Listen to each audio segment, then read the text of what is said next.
Betsy Buckley. Welcome back to What Matters Television.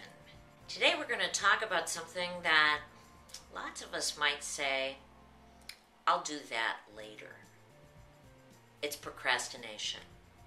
There's data out that says 23% of Americans self-identify themselves as procrastinators, and most psychologists suggest that because for a lot of us, saying I'm a procrastinator isn't exactly like a badge of honor, that there could be anywhere from another 25 to 40% that really do procrastinate.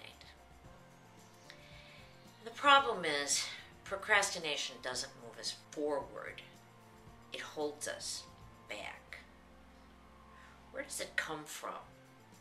After all the reading I've done and all the studying I've done about this issue, I've decided that to summarize it for me, I use the acronym FAIR. So the first one, fear, for the F.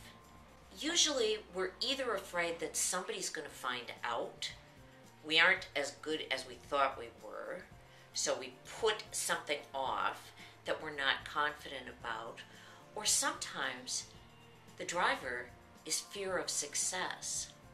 What if I get elevated to a higher level and I'm not able to stay there?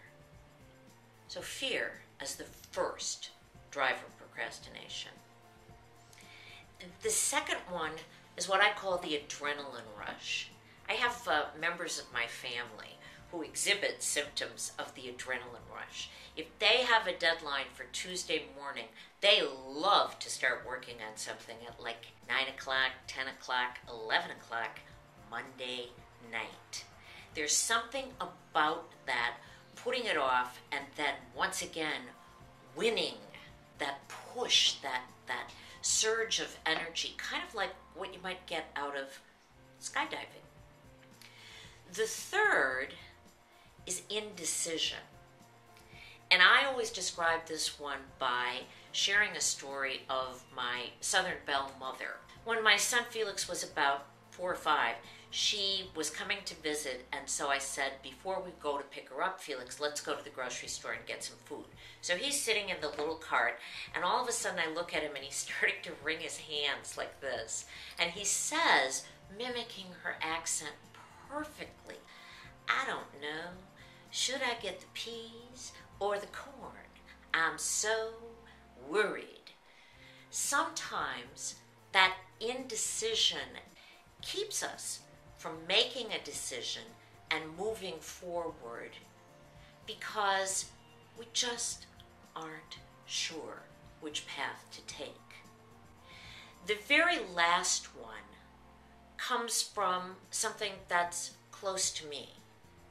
In this, with my Southern Belle mother and my pediatrician father, I lived in a world filled with rules.